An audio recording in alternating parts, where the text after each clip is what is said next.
The Shield Maiden rode out of the south with steel and silence, and she carried with her the burdens of the world. Fiona's unassuming sword and shield belied the brutal warrior within.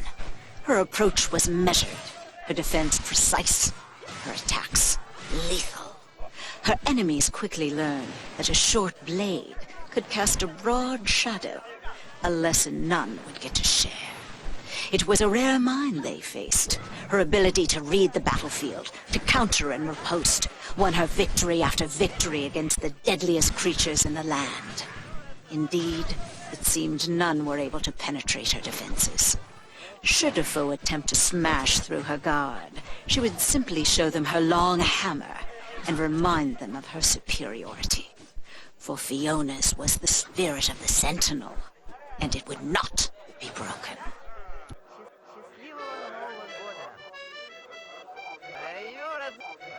The man of impossible size appeared from the uncharted lands, and his was a wrath to behold.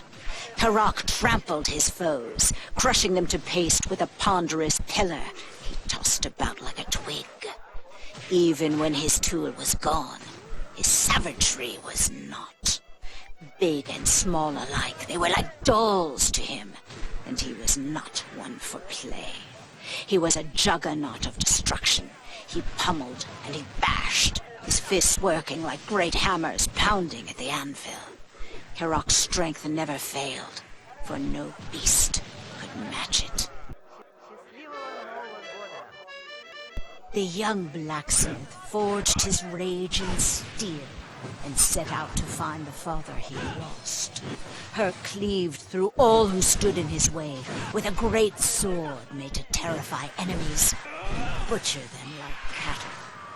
He took to violence as a swan takes to water, and his enemies had no recourse but to die. Though his anger made him reckless, there was a method to his aggression. Many great beasts would try to fell him, only to find themselves falling to pieces. His instincts were flawless, and one by one he would lure them into false confidence before chopping them apart with brutal efficiency. Hurk followed his savagery like a siren song, but its only calling was utter devastation.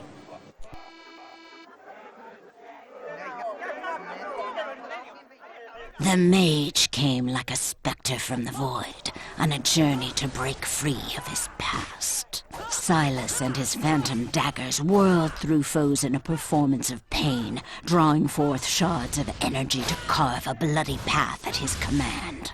He wielded his pain like a physical force, slashing, smashing, and crushing until none were left to stand against him. Yet for all his bravado, he proved himself a stalwart ally, shielding them with his spells to deflect and confound enemy assaults. Even the mightiest of foes were brought to their knees by his visions of the abyss, for Silas was a wraith on the battlefield, cold, deadly, and impossible to stop.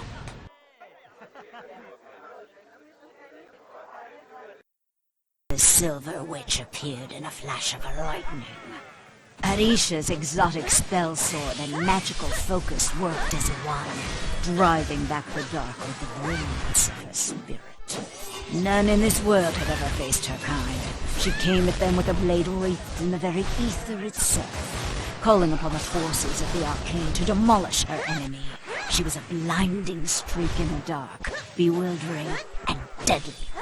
Even the most fearsome creatures were helpless in her presence. She held the final seconds of their lives with a delicate grip, and crushed them without a moment's remorse, for Arisha's heart was tempered in mystic flame, harder than the strongest steel.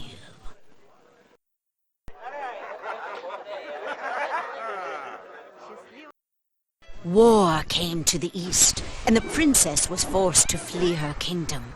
Lynn sliced a path to these lands with her battle glaive, dancing among her foes as the Reaper of Death, punishing their missteps with graceful efficiency. She was swift, precise, hard to catch, trained to strike, and disappear. She dispatched even the most dangerous of foes with a flurry of techniques, laying traps and detonating them with an ancient killing blow.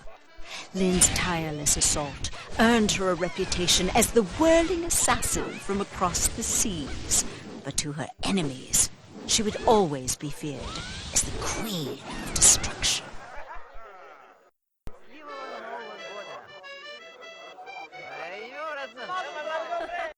The sword dancer blew into town like a fragrant ocean breeze, searching for clues to her forgotten past. Vella rollicked across the battlefield with a pair of whirling blades, flaunting her prowess with dizzying displays. She confounded enemies, calling upon an ancient technique to prey on their expectations. The cross dance proved a potent defense against greater foes. She would coil and strike with the sinewy grace of a viper, turning their attacks against them, reveling in their fall. Lesser hordes fell in droves, as few could predict the direction the hurricane of blades would take, and none could stop it once it had begun. She cut, hacked, and sliced her way through the small and the large, the weak and the strong, stopping only to punctuate their last moments with one final coup de grace.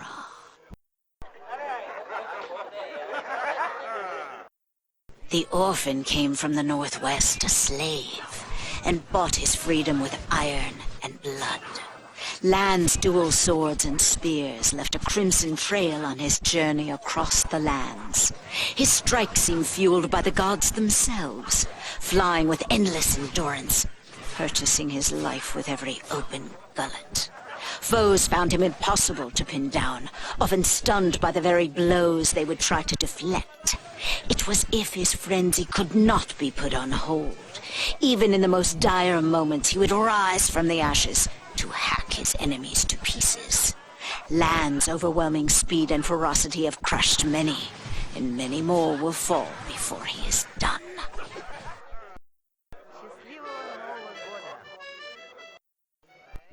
The ranger lost everything, and his anguish drove him from the woodlands.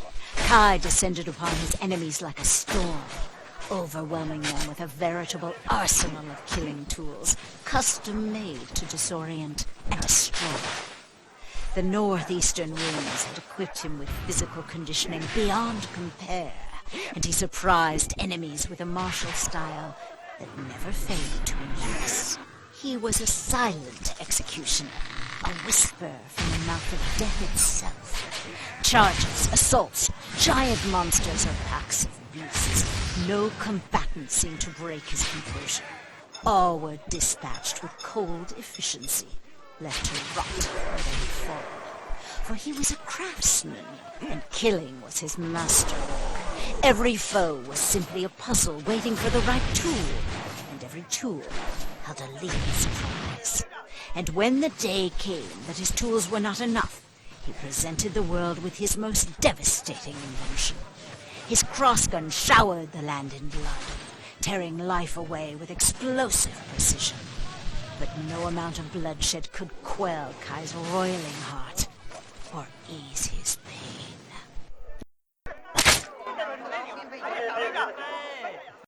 The Sorceress appeared on our shores from a long-forgotten realm. Evie dazzled foes with staff and scythe, dominating the battlefield with an exotic melange of physical prowess and magical mastery. She tore enemies asunder with bolts of the arcane, or set them alight with a wave of her staff. Though she commanded attention with her grace and youth, any foe foolish enough to underestimate the foreign beauty soon found themselves crushed under the very fabric of reality. She seemed to take particular delight in the more outrageous spells. Should any beast be brazen enough to stand and fight, she would simply conjure a great construct of rubble and iron. A golem, beholden to her every whim and command, filled with an unquenchable desire to protect its master and destroy anything in its path. But her powers did not only rend. Her alchemies granted protection, healing, even life itself. Evie's light shone bright, and the darkness shrank away.